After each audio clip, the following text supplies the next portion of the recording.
Il y a des hommes, ô mon roi, dit-on au roi Nebuchadnezzar à Babylone, il y a des hommes qui ne tiennent aucun compte de toi. Shadrach, Meshach et Abednego ne servent pas tes dieux. Le roi de Babylone vérifie, c'est bien vrai. Ces hommes ne s'en cachent pas, ils le lui disent en face, au péril de leur vie. Ils ne se prosterneront pas devant la statue. Ils n'ont pas de compte à rendre aux autorités humaines au sujet de leur foi. L'Éternel seul est Dieu.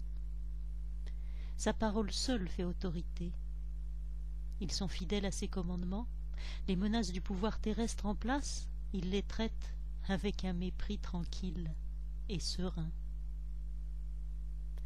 Ils ne sont en proie à aucune hésitation sur la conduite à tenir. La question ne se pose même pas. Il faut obéir à Dieu plutôt qu'aux hommes. Ils se laissent tuer. Ils ne font strictement rien pour sauver leur vie ou pour se dérober, mais ils agissent non pas dans une attitude de victime soumise, non pas avec une quelconque résignation, mais au contraire avec une intransigeance absolue. Cette détermination à toute épreuve me rappelle, en ce mois d'août, le mois d'août de 1572, et particulièrement les 23 et 24 août, qui sont restés lourdement célèbres dans l'histoire de France parce qu'ils marquaient le début du massacre de la Saint-Barthélemy. Les premiers protestants adoptent pour bon nombre d'entre eux exactement cette même attitude de Shadrach et de ses compagnons. Le respect est certes dû au roi et aux lois humaines, c'est un principe bien acquis, stable, que les réformés ne cessent d'appliquer, mais sans jamais oublier qu'il faut obéir à Dieu plutôt qu'aux hommes, sans jamais oublier que la tiédeur leur est interdite, sans jamais oublier que l'Éternel est le seul Dieu, que la vie est en lui seul, que c'est lui seul qui en ouvre les portes. Tout au long de l'histoire de la Réforme protestante, cette conviction est claire, même si tous, bien sûr, ne parviennent pas à la tenir jusqu'au bout, confrontés aux persécutions. Ils sont convaincus qu'on peut renoncer à ses biens, à ses richesses, à sa famille s'il le faut, à sa vie souvent, mais que l'on ne renonce pas à sa foi. Si on se laisse massacrer, que l'ennemi ne s'y trompe pas, ce n'est pas une capitulation, bien au contraire, c'est pour ne pas renier sa foi. C'est pour que les valeurs du protestantisme parviennent aux générations futures, c'est-à-dire entre nos mains. Le consensus n'est pas à la mode à l'époque. Les Huguenots n'ont pas peur des bûchers du roi, ni des couteaux de la Saint-Barthélemy. Ils n'ont pas peur de renoncer à leur argent, leur position sociale, leur santé, leur famille ou leur vie. Ils ont peur qu'on les fasse renoncer à leur foi. C'est elle leur richesse absolue, à cause de l'intimité qu'elle leur ouvre en dialogue direct avec Dieu. Nous sommes sauvés gratuitement par la seule grâce de Dieu, par le moyen de la foi seule. Le croyant est libre, responsable, face à face avec Dieu et avec sa propre conscience, sans autre intermédiaire que le Christ entre Dieu et les humains. L'Écriture seule fait autorité. Tout au long des siècles de persécution qui dureront jusqu'en 1787, qu'il s'agisse des victimes égorgées à l'arme blanche puis jetées dans la Seine ce 24 août, de 3 000 à 30 000 protestants selon les différents historiens, qu'il s'agisse des victimes des autres massacres qui ont suivi la Saint-Barthélemy la même année dans tout le reste de la France, ou qu'il s'agisse des 500 000 martyrs huguenots immolés sur les bûchers selon l'historien Jules Michelet, pour eux comme pour leurs successeurs des siècles suivants, puisque le culte protestant n'a bénéficié de l'édit de tolérance qu'en 1787, pour eux tous, l'origine de la condamnation est toujours la même.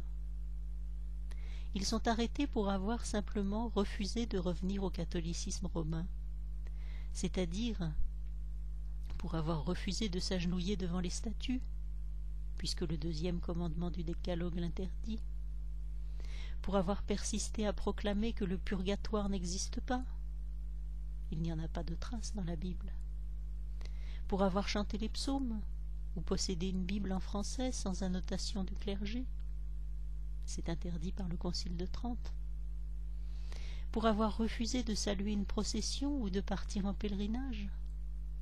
Acquérir des mérites ne rime à rien, le salut est gratuit. Vénérer des reliques serait ignorer que l'on n'adore que Dieu. Pour avoir mangé du lard pendant le carême, la bonne nouvelle de l'Évangile ne nous invite pas à la pénitence. Pour avoir refusé de prier pour les morts, puisqu'ils sont déjà entre les mains de Dieu, en qui nous avons pleine confiance, lui demander ce qu'il nous a déjà donné serait mettre en doute sa parole. Pour avoir dit qu'il n'y a que 2 sacrements, selon l'Évangile, Jésus-Christ n'institue que le baptême et la scène. Pour avoir nié l'autorité d'un clergé distinct des laïcs, un seul est notre Père, celui qui est dans les cieux, nous dit l'Évangile de Matthieu. C'est la Bible qui fait autorité. Ou pour avoir refusé de vénérer et de prier la mère de Jésus et les saints. Les prières ne s'adressent qu'à Dieu, Jésus-Christ est le seul intermédiaire entre lui et les humains dans l'Évangile.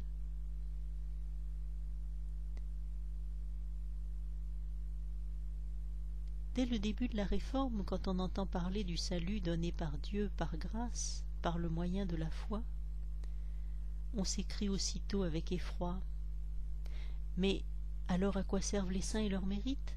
Le purgatoire, les indulgences? À quoi bon les 7 sacrements, le sacrifice de la messe, l'absolution? Et même, pourquoi les prêtres, les évêques, le pape? Justement, aux yeux des réformateurs, tout cela n'a rien d'indispensable. Et c'est bien cela qui est intolérable pour le pouvoir en place. Le bouleversement radical apporté par Luther, Calvin et les autres réformateurs représente pour lui une menace de toute première importance, une force redoutable de résistance à abattre à tout prix.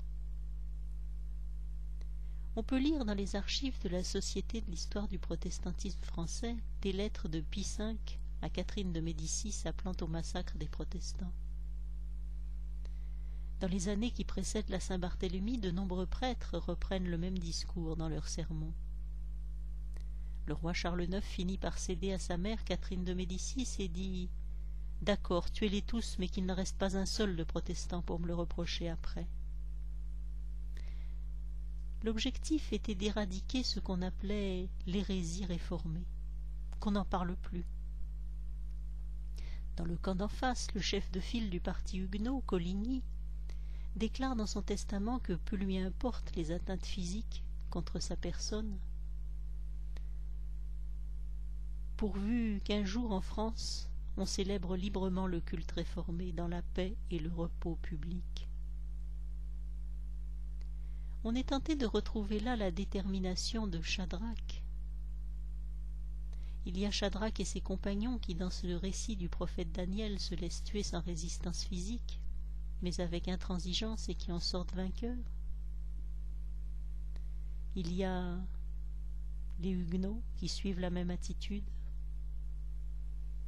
Et on dit au roi de Babylone, « N'avais-tu pas jeté dans la fournaise 3 hommes attachés? J'y vois 4 hommes détachés et qui n'ont aucun mal. Ils n'ont aucun mal et le 4e ressemble à un fils de Dieu. » Et pourtant, peut-on dire que les Huguenots ont été vainqueurs comme Shadrach a été vainqueur? 5 siècles après, on dénombre plus de 347 églises chrétiennes différentes.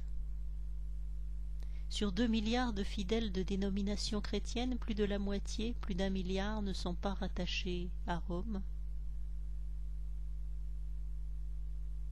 Aujourd'hui, où les berges de la Seine se transforment en Paris-Plage, pendant que nous chantons librement les psaumes harmonisés par Goudimel, autre victime de la Saint-Barthélemy, Peut-on dire donc qu'il y a eu un happy end de la Saint-Barthélemy? Oui ou non? Chers amis, cela dépend de nous. Oui, de nous. Parce que ce que diront les historiens dans 5 autres siècles sur l'évolution des idées et la survie des valeurs protestantes, c'est nous qui l'écrivons aujourd'hui. Allons-nous profiter de la paix et du repos public, de notre douce France républicaine, pour vivre pleinement le rêve de Coligny, célébrer librement l'Évangile sans contrainte ou effort, et continuer à transmettre cette liberté chèrement acquise, sans effusion de sang et avec intransigeance?